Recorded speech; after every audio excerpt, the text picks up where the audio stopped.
Anybody home? Semua kita disinari oleh kasih dan cinta. Dan buat kalian yang baru saja kesasar atau terdampar di channelku ini, aku si pembisik kartu, aku tinggal di Belanda dan di Thailand.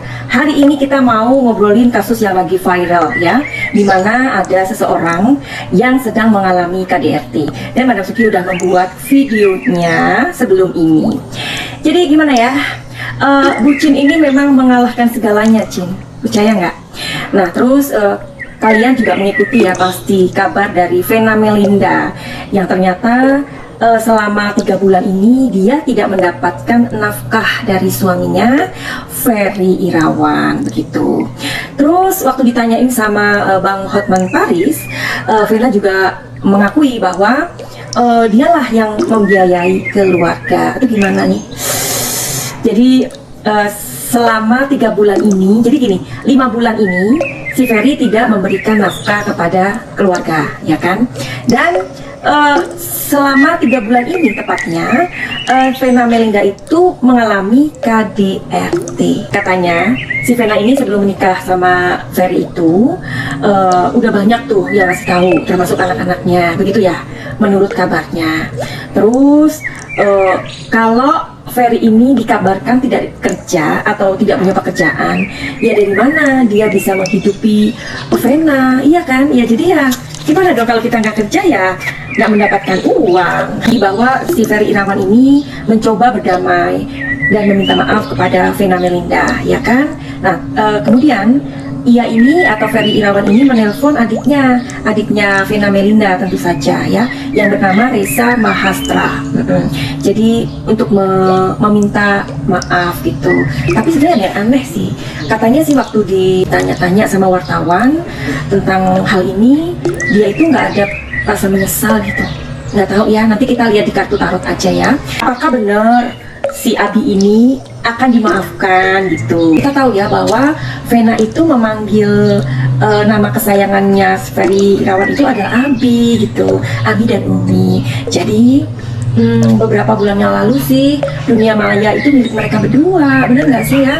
Sampai kadang-kadang kita risih ya, ada yang ngerasa risih gitu, karena Vena Melinda ini menceritakan kalau Abi itu satu hari bisa minta 2 kali kayak gitu loh, dan gara-gara habis dia menikah itu dia sering banget keramas gitu. Buat kalian yang di Indonesia mungkin agak-agak risih ya, tapi kalau kami yang di luar negeri ya udahlah biasa aja. Masing-masing, oke? Madam Suki akan ngeliat di kartu tarot, apakah Abi ini akan dimaafkan sama Umi begitu. Ada lagunya loh, Umi. Gimana tuh terusannya? Madam Suki nggak tahu. Taunya cuma judulnya aja. Apakah Abi ini akan dimaafkan sama Umi? Jawabannya apa ya? Jawaban di kartu tarot ini. Jawabannya adalah ada 2. Oke. Di sini ada Ten of Swords dan sini ada Four of Pentacles. Ya, Abi itu bakalan dimaafkan, ya. Tapi tidak semudah itu, Bambang. Abi tidak semudah itu kau akan dimaafkan oleh Umi. Karena apa? Karena di sini sepertinya si Umi ini kepengen kekeh untuk mengakhiri perkawinan tersebut, ya. Kenapa? Karena di sini Umi merasa kayak gagal gitu, gagal untuk mempertahankan cintanya atau perasaannya gitu. Jadi ternyata perasaan sayang itu ketika hancur itu ya hancur ya gitu. Jadi sebenarnya perasaan sayang itu tidak ada yang abadi, sayang. Kalau kalian yang bucin, terus kalian ngerasa bahwa aku gak bisa kemana-mana, aku gak bisa mencintai apa, aku gak bisa mencintai Kartolo misalkan kan, aku gak bisa mencintai selain Linda, itu bullshit. Karena cinta itu bisa datang dan bisa pergi. Cinta itu juga bisa berubah benci, karena batas antara cinta dan benci itu sangat tipis. Benar apa enggak? Ayo, yang ngerasa benar kalian kasih komen. Oke, jadi ini perasaan Umi sama si Abi ya. Jadi akan dimaafkan, si Abi itu akan dimaafkan, tetapi tidak 100%. Karena di sini Umi itu merasa bahwa gagal, merasa kecewa lah gitu, karena tidak sesuai dengan harapan dia ya. Nah, terus di Four of Pentacles ini maafkannya itu tidak 100%, nggak mungkin. karena sudah ada hati yang cedera, ya. Terus Madam Suki juga udah membuat pertanyaan lagi, apakah cinta yang kalang kabut cepat luntur? Karena kita tahu ya, waktu beberapa bulan itu, karena pernikahan mereka ini nggak genap atau belum genap 1 tahun, tapi udah seperti ini gitu ceritanya. Jadi kita lihat ya, apakah cintanya itu tetap atau cintanya itu mudah luntur? Apakah cintanya itu mudah luntur? Oke. Jawabannya apa ya? Jawabannya itu sebenarnya enggak. Sebenarnya Vena ini masih mencintai dia, masih mencintai Ferry, ya. Karena di sini digambarkan sebuah kenangan-kenangan yang indah dari mereka berdua. Kan Vena juga mengakui ya, kalau Ferry itu ternyata adalah orang yang romantis seperti dia, gitu loh. Nah, gimana sih namanya momen-momen yang indah, ya. Apalagi sering keramas, diakui sendiri loh ya. Dan sehari katanya 2 kali, kayak gitu ya. Ya, mungkin permainannya bagus ya di atas ranjang. Itu kan hal-hal yang nggak bisa dilupakan oleh seorang wanita, ya kan? Nah, tetapi karena ada rasa trauma yang besar juga, ya gimana ya? Intinya, jawabannya adalah tidak. Karena rasa cintanya itu masih tetap, tetapi dia juga trauma. Gimana dong?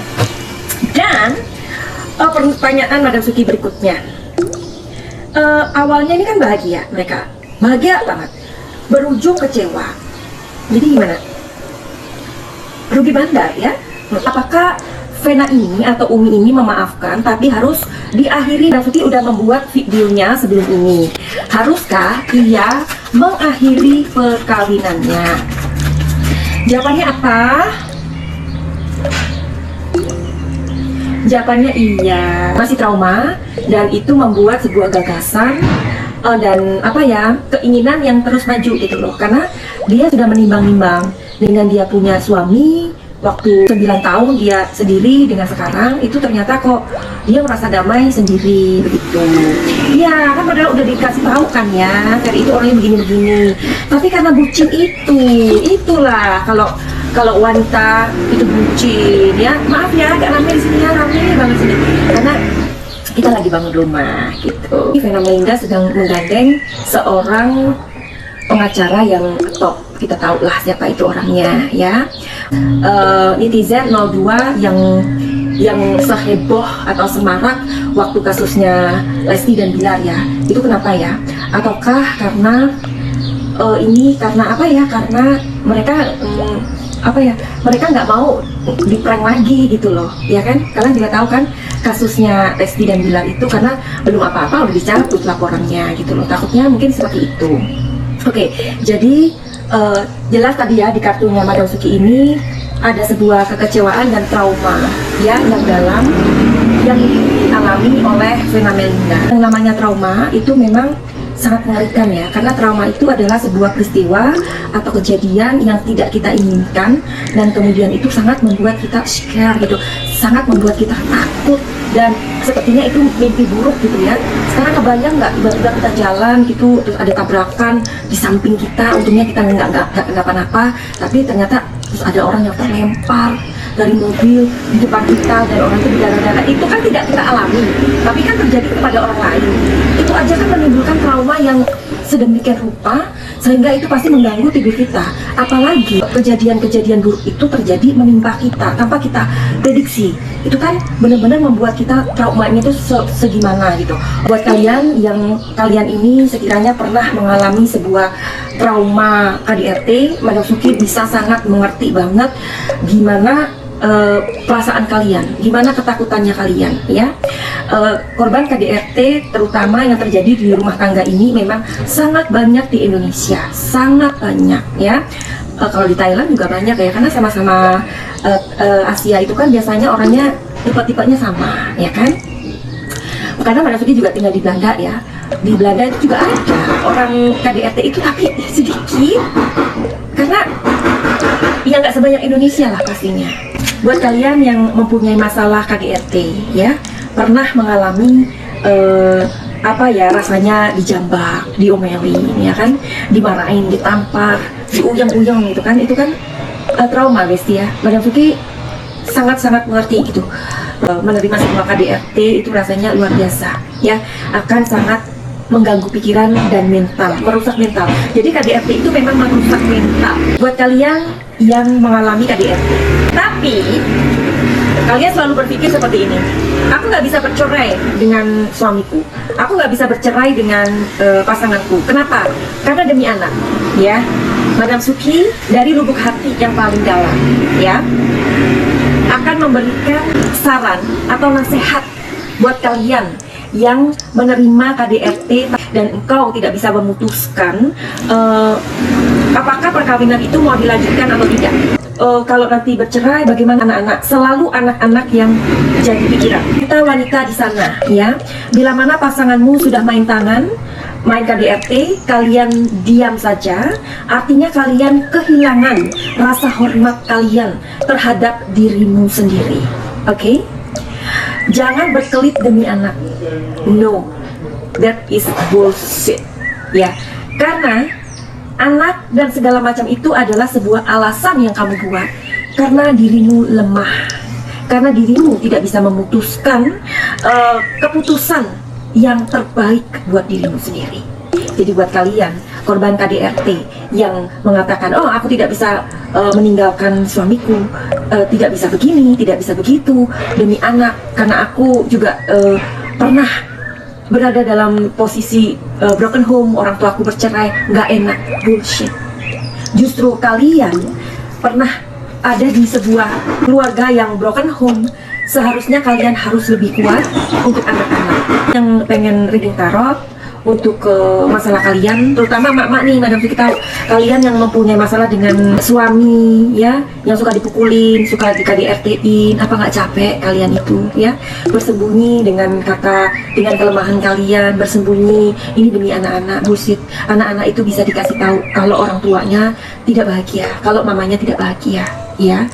Jadi ayolah, kita harus membahagiakan diri kita sendiri gitu ya. Anak-anak bakalan ngerti kalau dikasih tahu ya. Jadi ada banyak sekali contoh-contoh KDRT yang akhirnya istrinya itu akhirnya nggak kuat, akhirnya pergi dari rumah, dijemput sama orang tuanya, kemudian tidak diberikan haknya, something like that. Jadi apalagi kalau anak-anak sudah besar, mestinya lebih enak diajak ngobrol, jangan takut ya, karena ini KDRT ini masalah kita semua. KDRT itu dampaknya luar biasa, dan KDRT itu bukan masalah rumah tangga, menjadi masalah publik ya. Dan pemerintah itu untuk membiayai orang-orang yang korban-korban KDRT ini itu dengan biaya yang sangat banyak. Artinya korban KDRT itu adalah beban pemerintah ya. Bahkan anak-anak dari korban KDRT itu, mereka akan tumbuh menjadi orang yang, anak itu kan mencontoh. Ketika dia melihat papanya mukulin mamanya, menghina mamanya, anak itu akan melihat dan dia akan mencontoh. Dan suatu hari dia akan mewarisi itu, dan ketika dia besar dan mempunyai istri, dia akan menjadi seperti papanya. Dan bahkan mungkin bisa sadisnya itu bisa 2 kali lipat gitu. Karena itu semua sudah tertanam di dalam pikiran alam bawah sadarnya ya. Madam Suki banyak sekali ngobatin orang-orang yang korban-korban KDRT juga ya. Bahkan Madam Suki juga ngobatin anak-anak yang inner child-nya terluka. Inner child itu apa, Madam Suki? Inner child itu adalah sosok kecil di dalam diri kita yang tidak tumbuh dewasa ya. Jadi setiap manusia, setiap kita punya inner child. Nah, inner child itulah yang ketika terluka, cedera, itu yang akan menentukan ya. Jadi inner child ini bakalan dia akan mengatur pikiran kita ya, yang kita sebut alam bawah sadar bisa. Believe it or not, pikiran alam bawah sadar kita itu yang mengatur 80% dari kehidupan kita ya. Jadi kalau kita ngomong kayak gini itu kan omongan sadar ya. Nah ini sadar nih, kita ngomongnya sadar, dalam kondisi sadar. Tapi pikiran alam bawah sadar itu ketika kita diam, ketika kita tidur, ketika kita sedang bekerja, nah disitulah pikiran alam bawah sadar itu mempengaruhi kita gitu ya. Jadi Madam Suki juga mengobatin orang-orang yang dulunya mamanya itu sering dipukulin sama ayahnya kayak gitu ya. Akhirnya inner child-nya itu terluka. Sulit ya. Kalian nggak bisa mengobati sendiri inner child itu. Nggak bisa. Harus membutuhkan orang lain. Next time kita ngobrol lagi dengan suasana yang kondisi yang lebih nyaman ya, karena ini sekarang lagi berisik di rumahku. Finally begitu aja. Send love and like. Salam Manapsuki di Thailand. Love you.